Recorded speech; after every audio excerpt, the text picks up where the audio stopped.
Hello friends, नमस्कार। आप सभी को नमस्कार, सभी का वेलकम इस क्लास में। You all are welcome to this class. इस लाइव क्लास में जितने स्टूडेंट्स ऑलरेडी ज्वाइन कर चुके हैं वो कंफर्म कर देंगे आपका ऑडियो वीडियो एक्सेसिबल है। All students in the live class who have already joined, please confirm your audio video is okay. तो चैट बॉक्स है वीडियो का, उसमें कंफर्म कर दीजिए so that we can start. तो चलें शुरू करते हैं आज का डिस्कशन। आज का हमारा डिस्कशन है एक केस स्टडी को लेकर के। ये केस स्टडी रिलेट करती है एक्सचेंज रेट्स को। हमारे चैप्टर 1 में मॉड्यूल ए का ये इम्पोर्टेंट पार्ट है। फ्रेंड, केस स्टडीज जितनी भी होती हैं वो सारी की सारी एग्जामिनेशन पॉइंट ऑफ व्यू से बहुत इम्पॉर्टेंट है, क्योंकि केस स्टडी के थ्रू हम जो नॉलेज अक्वायर करते हैं उसको हम टेस्ट करते हैं, उसका एप्लीकेशन होता है। और केस स्टडी के बीएफएम के अंदर चाहे सीआईबी के अंदर बहुत सारे क्वेश्चंस आते हैं। तो चलिए शुरू करते हैं केस स्टडी को। तो this is information given to us. तो ये एक टेबल है हमारे सामने। तो यहाँ पे काफ़ी सारी इंफॉर्मेशन है, पैरामीटर्स हैं, कंट्री है। तो ये सारे पैरामीटर्स हैं और इधर ये 4 कंट्रीज हैं। There are 6 parameters. ये 6 पैरामीटर्स क्या हैं? बैलेंस ऑफ पेमेंट का पैरामीटर है, इकोनॉमिक ग्रोथ रेट का पैरामीटर है, मॉनेटरी पॉलिसी का पैरामीटर है, इंटरेस्ट रेट्स उनका पैरामीटर है, political issues. In fact it is not political issue, तो फिस्कल पॉलिसी का पैरामीटर है एंड स्पेकुलेटरी फोर्सेस का पैरामीटर है। तो ये हमारा पैरामीटर नंबर 5 के ऊपर फिस्कल पॉलिसी का पैरामीटर है।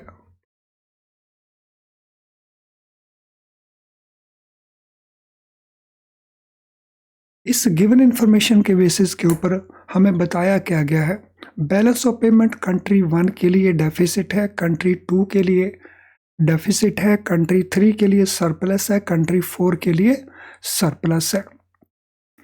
इकोनॉमिक ग्रोथ कंट्री 1 के लिए हाई है, कंट्री 2 के लिए लो, कंट्री 3 में हाई, कंट्री 4 में लो। मॉनेटरी पॉलिसी, सो मॉनेटरी पॉलिसी कंट्री 1 में एक्सपेंशनरी है, कंट्री 2 में कॉन्ट्रैक्शनरी है, कंट्री 3 में एक्सपेंशनरी है और कंट्री 4 में कॉन्ट्रैक्शनरी है। इंटरेस्ट रेट कंट्री 1 के अंदर लो है, कंट्री 2 के अंदर हाई है, कंट्री 3 के अंदर हाई है, कंट्री 4 के अंदर लो है। फिस्कल पॉलिसी का पैरामीटर हम अगले पेज के ऊपर रीड करेंगे, इसको हम इग्नोर कर देंगे क्योंकि इसके साथ रिलेटेड क्वेश्चन भी हमारा अगली स्लाइड के ऊपर है। स्पेकुलेटरी फोर्सेस स्ट्रॉन्ग है कंट्री 1 में, कंट्री 2 में वीक है, कंट्री 3 में वीक है और कंट्री 4 में स्ट्रॉन्ग है। तो ये हमें इंफॉर्मेशन प्रोवाइडेड है और हमने इन फैक्टर्स का इम्पैक्ट क्या होता है, factors to determine exchange rate, इन फैक्टर्स का एक्सचेंज रेट के ऊपर क्या इम्पैक्ट होता है, तो वो हमने एग्जामिन करना है। तो एक्सचेंज रेट की जब हम बात करते हैं तो हम फॉरेन करेंसी को भी बेस ले लेते हैं और होम करेंसी को भी बेस ले लेते हैं। तो जैसे हमारे क्वेश्चंस होंगे उनके अकॉर्डिंगली हम उसको बेस बना करके आगे केस स्टडी को सॉल्व करेंगे। चलिए अब हम क्वेश्चन को टेकअप कर लेते हैं one by one. So this is first question. On the basis of balance of payment, find true and false about value of home currency. On the basis of balance of payment, हमने find out करना है true और false about value of the home currency. तो ये हमारा सबसे पहला question है, इसको रिलेट करता हुआ। सो देखिए इसमें क्या पोजीशन बनती है। हमारे ऑप्शन आंसर्स कहते हैं कि कंट्री C1 के अंदर जो होम करेंसी है वो स्ट्रॉन्ग रहेगी, कंट्री C2 के अंदर, सो कंट्री 2 के अंदर स्ट्रॉन्ग रहेगी, कंट्री 3 के अंदर वीक रहेगी और कंट्री 4 के अंदर वीक रहेगी। हमने एग्जामिन करना है कि ये जो स्टेटमेंट्स गिवन हैं तो इनमें से कौन सी स्टेटमेंट ट्रू है और कौन सी स्टेटमेंट फॉल्स है। तो चलिए देखते हैं। फिर पहले हमें ये फंडा पता होना चाहिए कि बैलेंस ऑफ पेमेंट का इम्पैक्ट क्या होता है होम करेंसी की वैल्यू के ऊपर। उससे पहले ये पता होना चाहिए कि बैलेंस ऑफ पेमेंट क्या होता है। सो बैलेंस ऑफ पेमेंट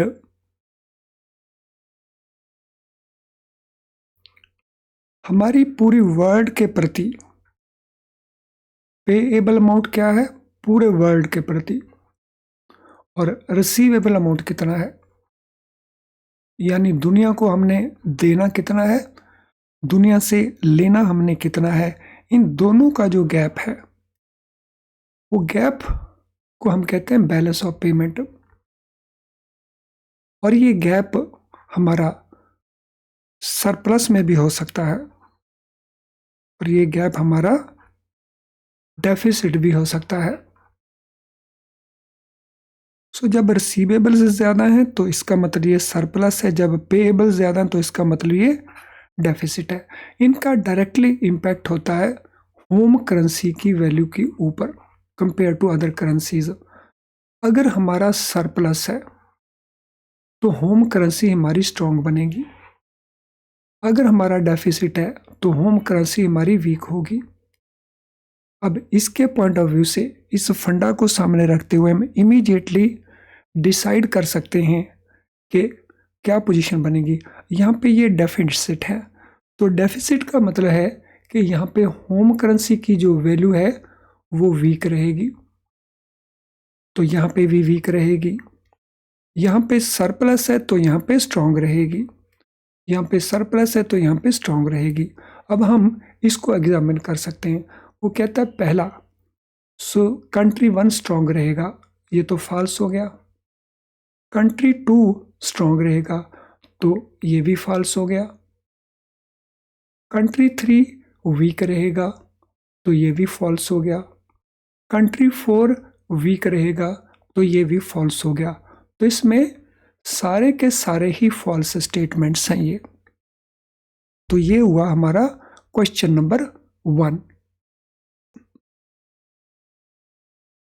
अब हम देख लेते हैं क्वेश्चन नंबर 2 को। आई होप कि ये हमने बिल्कुल एकदम ठीक से अंडरस्टैंड कर लिया है। Let us now go to second question.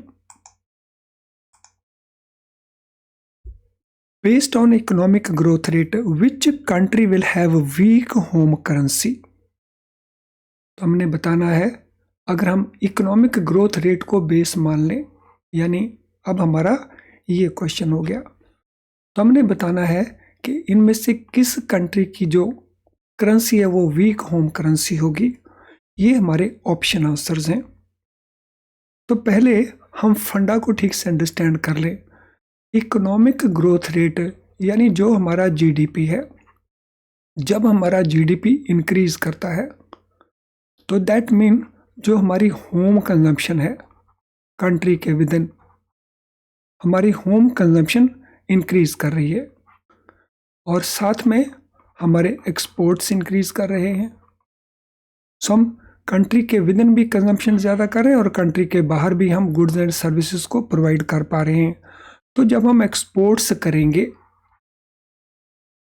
तो उस केस में हमारा जो होम करेंसी है उसकी वैल्यू स्ट्रॉन्ग बनना शुरू हो जाएगी। सो जब जब हमारे एक्सपोर्ट्स ज़्यादा होंगे तो फॉरेन करेंसी का फ्लो होगा, फॉरेन करेंसी की सप्लाई ज़्यादा हो जाएगी, इससे जो होम करेंसी है उसके रेट्स बढ़ जाएंगे। तो दिस मीन जब जीडीपी इंक्रीज करेगा तब होम करेंसी की वैल्यू भी इंक्रीज करेगी या स्ट्रॉन्ग बनेगी। तो अब हम इसको लिंक कर लेते हैं। तो यहाँ जीडीपी ग्रोथ रेट हाई है तो इट मीन यहाँ पे होम करेंसी स्ट्रॉन्ग बनेगी। जीडीपी ग्रोथ रेट लो है तो यहाँ पे होम करेंसी वीक बनेगी। तो यहाँ पे हाई बनेगी और यहाँ पे वीक बनेगी। अब इसके बेसिस के ऊपर हम क्वेश्चन को देख लेते हैं। सो कौन सा वो कंट्री है जहां होम करेंसी वीक रहेगी। तो दिस मीन इस कंट्री में वीक रहेगी क्योंकि यहाँ इकोनॉमिक ग्रोथ रेट लो है और इस कंट्री में लो रहेगी क्योंकि यहाँ पे इकोनॉमिक रेट लो है, यानी 2 एंड 4, कंट्री 2 एंड 4 हमारा आंसर होना चाहिए। So country 1 and 2 no, country 1 and 3 no, country 2, 3 and 4 no, country 3 और 4 नो। तो यहाँ पे भी हमारा आंसर कोई करेक्ट नहीं है। लेकिन अगर हम यहाँ पे इसको हटा देते हैं C3 को, तो फिर हमारा सी आंसर सही बन जाता है। इन एनी केस जो सही आंसर बनेगा वो बनेगा हमारा कंट्री 1 एंड कंट्री 3। तो ये हमारा आंसर रहा, किसी को हटाने की जरूरत नहीं है। तो ये हमारा आंसर आएगा। कंट्रीज हमने बताना है वीक, तो वीक 2 एंड 4 के लिए रहेगा। तो हमारा आंसर होना चाहिए 2 एंड 4। तो अगर वो कहता है होम करेंसी स्ट्रॉन्ग रहेगी तो फिर आंसर हो गया था हमारा बी। लेकिन यहाँ के क्वेश्चन है कि होम करेंसी वीक रहेगी, तो हमारा आंसर होना चाहिए 2 एंड 4 का। सो आई होप कि हमने इसको ठीक से लिंक कर लिया होगा। अब हम थर्ड क्वेश्चन के ऊपर चलेंगे, लेकिन उससे पहले मैं इसको रब कर देता हूं। Question number 3, on the basis of monetary policy which country is expected to have weak foreign currency. जो फॉरेन करेंसी की वैल्यू रहेगी वो वीक रहेगी। इन अदर वर्ड्स हम कह सकते हैं कि जो होम करेंसी रहेगी उसकी वैल्यू स्ट्रॉन्ग रहेगी based on monetary policy. So monetary policy हमारा यहाँ पे पैरामीटर नंबर 3 है। Expansionary, contractionary, expansionary, contractionary. पहले तो हमें ये पता हो कि एक्सपेंशनरी पॉलिसी होता क्या है।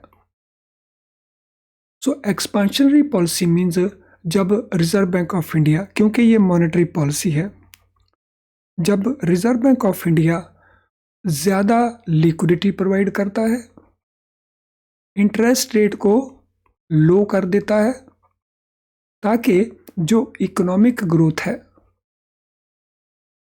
वो बढ़ सके।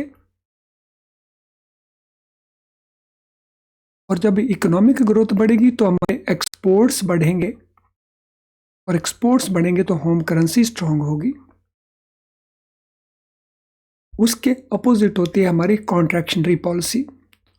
सो कॉन्ट्रैक्शनरी पॉलिसी इसके अपोजिट है। कॉन्ट्रैक्शनरी पॉलिसी में आमतौर के ऊपर इन्फ्लेशन होता है, और इन्फ्लेशन को काबू करने के लिए जो लिक्विडिटी है उसको reserve bank of India reduce कर देता है CRR और SLR को इंक्रीज करके, और रेट ऑफ इंटरेस्ट इंक्रीज होना शुरू हो जाते हैं। इसका इम्पैक्ट है कि इकोनॉमिक ग्रोथ जो है हमारी वो वीक पड़ जाती है, लो हो जाती है। और ऊपर हमने देखा था कि अगर इकोनॉमिक ग्रोथ रेट स्ट्रॉन्ग है, हाई है, तो करेंसी वैल्यू स्ट्रॉन्ग रहेगी। तो दिस मीन जब एक्सपेंशनरी पॉलिसी है तो जो होम करेंसी है वो स्ट्रॉन्ग होगी,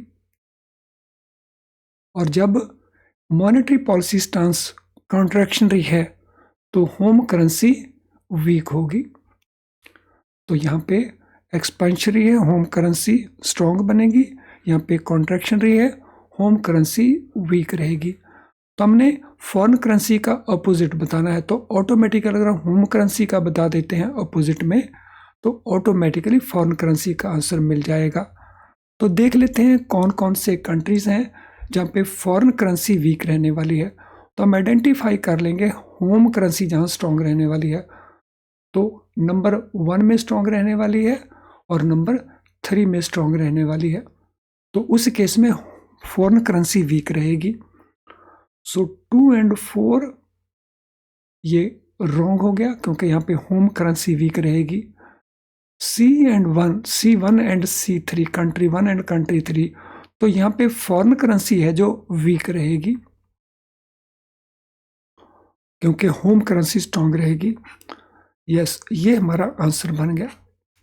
तो ऑप्शन बी हमारा आंसर बन जाता है। तो इसको जब आप रिलेट कर लेंगे, जब आपको बेसिक फंडा क्लियर होगा, तो आप आसानी से इनको रिलेट कर लेंगे और क्वेश्चंस के आंसर्स प्रोवाइड कर सकेंगे। अब इससे पहले कि हम अगले क्वेश्चन के ऊपर चलें, this again is important information. If live class enough to pass the exam, ये जो लाइव क्लास आपने ज्वाइन किया इस समय, तो क्या ये पास करने के लिए काफ़ी है? Friends, no, live class is not enough, क्योंकि हम इसमें पूरे सिलेबस को कवर नहीं कर पाते।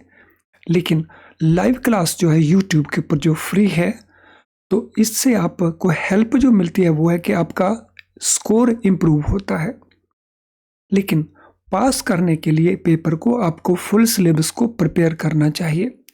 और अगर ये प्रेपरेशन आप IIBF बुक्स को यूज़ करके कर रहे हैं, तो फिर आपके सामने कुछ इश्यूज़ हो सकते हैं। For example, difficult to understand, और अंडरस्टैंड करने के लिए फिर आप इसको बार बार पढ़ते हैं, फिर भूल जाते हैं, फिर पढ़ते हैं, और इस प्रोसेस में आपका लॉट ऑफ टाइम स्पेंड होता है।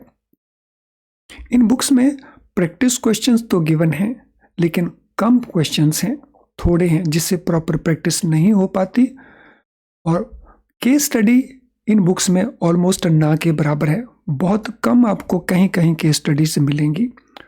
और इस सारे प्रोसेस में what happens, you are not able to pass the exam, तो आप पेपर में क्वालिफाइंग मार्क्स नहीं ले पाते। अब इसका सॉल्यूशन कहाँ पे? इसका सॉल्यूशन है हमारे best quality very low priced video lessons. इन वीडियो लेसन्स के अंदर हम जैसे आपको कॉन्सेप्ट को एक्सप्लेन करते हैं, वो कॉन्सेप्ट आप बड़ी आसानी से अंडरस्टैंड कर लेते हैं और बहुत क्विकली अंडरस्टैंड कर देते हैं, जिससे आपका टाइम भी लॉट ऑफ सेव हो जाता है। हमारे क्वेश्चन बैंक में आपको बहुत सारे क्वेश्चन मिल जाएंगे, मल्टी चॉइस क्वेश्चंस, तो जिससे आपका ये इशू भी सॉल्व हो जाएगा।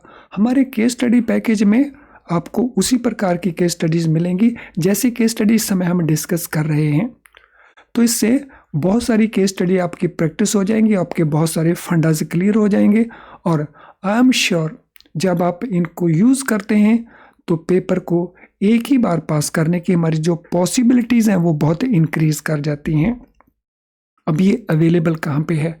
ये अवेलेबल है हमारी वेबसाइट के अंदर। तो हमारी वेबसाइट में कोर्स पेज में जाइए और वहीं पे आपको ये कोर्सेज मिल जाएंगे, और ये हमारी ऐप के थ्रू भी आपको अवेलेबल हो जाएंगे। तो हमारी ऐप को यूज़ करें या हमारी वेबसाइट को यूज़ करें, तो you can make use of these courses and improve your chances of getting through the exam.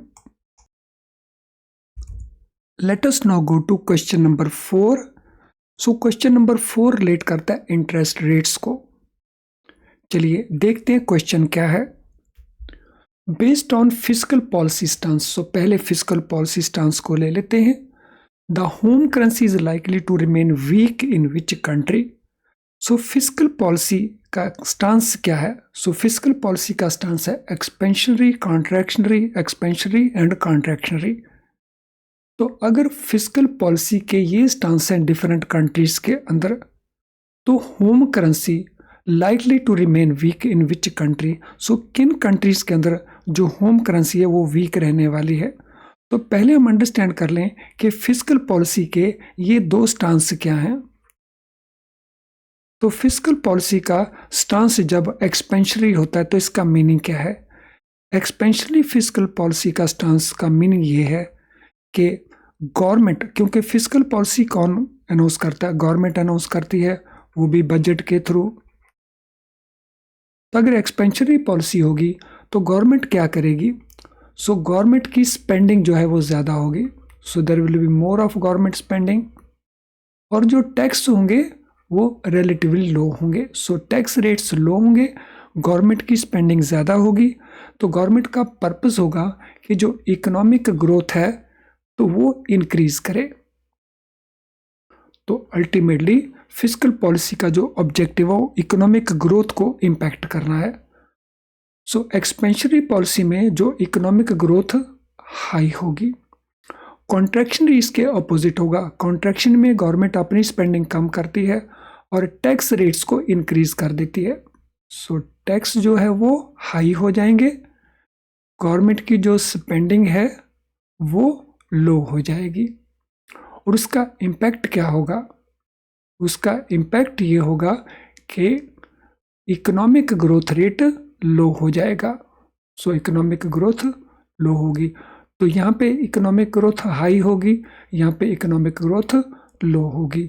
और इकोनॉमिक ग्रोथ का सीधा इम्पैक्ट हम देख चुके हैं कि जहाँ इकोनॉमिक ग्रोथ हाई है तो वहाँ होम करेंसी स्ट्रॉन्ग रहेगी, और जहाँ इकोनॉमिक ग्रोथ लो है वहाँ होम करेंसी वीक रहेगी। तो दिस मीन हमने क्वेश्चन का आंसर देना वीक कहाँ पे रहेगी, तो दिस मीन इस केस में वीक रहेगी और इस केस में वीक रहेगी, नंबर 2 एंड नंबर 4 में वीक रहेगी। तो देखिए हमारा ऑप्शन आंसर क्या है। 1 एंड 4 नो, ये रॉन्ग हो गया। 1 एंड 2 ये भी रॉन्ग हो गया। देन 3 एंड 4 ये भी रॉन्ग हो गया। 2 एंड 4 तो ये हमारा आंसर करेक्ट हो गया। तो इन कंट्रीज में ये वीक रहेगी। तो हमने इसको फंडा के साथ रिलेट कर लिया, फंडा को हम अच्छे से अंडरस्टैंड कर गए और आसानी से हमने क्वेश्चन के आंसर को आइडेंटिफाई कर लिया। अब हमारा इंटरेस्ट रेट से रिलेटेड क्वेश्चन है, तो मैं इसको पहले रिमूव करता हूं। So based on interest rate which country is likely to have a strong home currency. अगर इंटरेस्ट रेट वेरी करते हैं, अब इंटरेस्ट रेट हमारे पास किसी कंट्री में लो है, किसी कंट्री में हाई है, किसी कंट्री में हाई है, किसी कंट्री में लो है। अब इंटरेस्ट रेट का इम्पैक्ट क्या रहता है? तो इंटरेस्ट रेट जिन कंट्री में लो होते हैं तो वहाँ फॉरेन कैपिटल फ्लो करती है, वहाँ फॉरेन कैपिटल आती है। जहाँ फॉरेन कैपिटल आएगी तो वहाँ पे जो फॉरेन करेंसी का फ्लो है वो इंक्रीज कर जाएगा, फॉरेन करेंसी फ्लो इंक्रीज करेगा। और फॉरेन करेंसी फ्लो जब इंक्रीज करेगा तो फॉरेन करेंसी की सप्लाई ज़्यादा होगी, तो दैट मीन उस केस में जो होम करेंसी है वो स्ट्रॉन्ग बन जाएगी। तो दिस मीन जिस कंट्री में इंटरेस्ट रेट लो है तो वहाँ जिस कंट्री में इंटरेस्ट रेट हाई है, नॉट लो, मैं अपोजिट बता गया इसका। जिस कंट्री में इंटरेस्ट रेट हाई है वहाँ फॉरेन इन्वेस्टमेंट फ्लो करेगी, जिसके कारण फॉरेन करेंसी का फ्लो होगा, डॉलर्स ज़्यादा आएंगे और होम करेंसी स्ट्रॉन्ग बन जाएगी। क्योंकि फॉरेन करेंसी ज़्यादा रही तो फॉरेन करेंसी की वैल्यू कम रहेगी। ऑन द अदर हैंड जिन कंट्रीज में इंटरेस्ट रेट लो होंगे तो वहाँ की फॉरेन करेंसी, वहाँ की जो करेंसी है, ये एक सीधा इम्पैक्ट होता है। जिन कंट्री के इंटरेस्ट रेट लो होंगे वहाँ की जो करेंसी होगी उसकी वैल्यू स्ट्रॉन्ग होगी। और हम बात कर रहे हैं लॉन्ग टर्म की, शॉर्ट टर्म की नहीं। शॉर्ट टर्म में अपोजिट रहता है। तो शॉर्ट टर्म में क्या रहता है कि अगर इंटरेस्ट रेट हाई है तो करेंसी का फ्लो होता है, जिसके कारण होम करेंसी की वैल्यू बढ़ जाती है। लेकिन आफ्टर सम टाइम, क्योंकि रीपेमेंट्स हैं, इंटरेस्ट की पेमेंट्स हैं, प्रिंसिपल की पेमेंट्स हैं, तो उसके चलते हुए होम करेंसी की वैल्यू वीक बन जाती है। तो दिस मीन अगर इंटरेस्ट रेट लो होंगे, सो जिन कंट्रीज के अंदर इंटरेस्ट रेट लो होंगे तो कैपिटल की कॉस्ट लो होगी, इकोनॉमिक ग्रोथ वहाँ पे इम्प्रूव करेगी। तो जिन कंट्री में इंटरेस्ट रेट लो है तो वहाँ की करेंसी, होम करेंसी स्ट्रॉन्ग होगी। जिन कंट्री में इंटरेस्ट रेट हाई है वहाँ की होम करेंसी वीक होगी। तो यहाँ पे स्ट्रॉन्ग होगी, यहाँ पे वीक होगी, तो यहाँ पे स्ट्रॉन्ग होगी, यहाँ पे वीक होगी। तो हमने बताना है स्ट्रॉन्ग होम करेंसी वाले कंट्रीज इस केस में कौन कौन से हैं। तो this mean option number 1 and option number 4 ये हमारे आंसर होने चाहिए। तो चलिए ऑप्शंस को देख लेते हैं। So country 1 and 2 no, country 1 and 3 no, country 1 and 3 no, country 1 and 4। तो ये हमारा ऑप्शन आंसर है। तो अब हम बात करेंगे स्पेकुलेटरी फोर्सेस को लेकर के, जो लास्ट पैरामीटर है उसके बेसिस के ऊपर क्या क्वेश्चन है। Based on speculatory forces the value of home currency will have more volatility. तो स्पेकुलेटर फोर्सेस के बेसिस के ऊपर, स्पेकुलेटर फोर्सेस क्या होती हैं? स्पेकुलेटर फोर्सेस मींस वो लोग, वो एंटिटीज जो फ्यूचर में करेंसी की वैल्यू को इंक्रीज करते हुए या डिक्रीज करते हुए देखते हैं। तो कुछ लोग हैं ऐसा सोचते हैं कि फ्यूचर में जो करेंसी है, फॉरेन करेंसी, वो महंगी होने वाली है। कुछ लोग ऐसा सोचते हैं कि वो सस्ती होने वाली है। तो जो लोग ये सोचते हैं कि महंगी होगी तो आज परचेज कर लेते हैं और फिर जैसे बढ़ेगी प्राइस उस समय बेच देंगे, तो इसको हम कहते हैं स्पेकुलेशन। तो अगर स्पेकुलेशन करने वाले लोग बहुत ज़्यादा हैं, यानी स्पेकुलेटरी फोर्सेस अगर स्ट्रॉन्ग हैं, तो इट मीन फॉरेन करेंसी की जो वॉलेटिलिटी है वो ज़्यादा होगी, होम करेंसी की वैल्यू की वॉलेटिलिटी ज़्यादा होगी, क्योंकि इनका आधार नहीं केवल एक्सपेक्टेशन है। तो जहाँ स्ट्रॉन्ग स्पेकुलेटिव फोर्सेस होंगे वहाँ वॉलेटिलिटी ज़्यादा होगी, और जहाँ स्पेकुलेटर्स वीक होंगे, यानी लोग जेन्युइन पर्पस के लिए ही परचेज करते हैं, तो वहाँ जो वॉलेटिलिटी है वो लो होगी। तो दिस मीन हमने बताना है वॉलेटिलिटी ज़्यादा कहाँ पे होगी। तो जहाँ स्पेकुलेटिव फोर्सेस स्ट्रॉन्ग हैं वहाँ वॉलेटिलिटी ज़्यादा होगी। तो नंबर 1 एंड नंबर 4 ये हमारा आंसर बन जाएगा इस क्वेश्चन के लिए। तो देखते हैं ऑप्शंस क्या क्या हैं।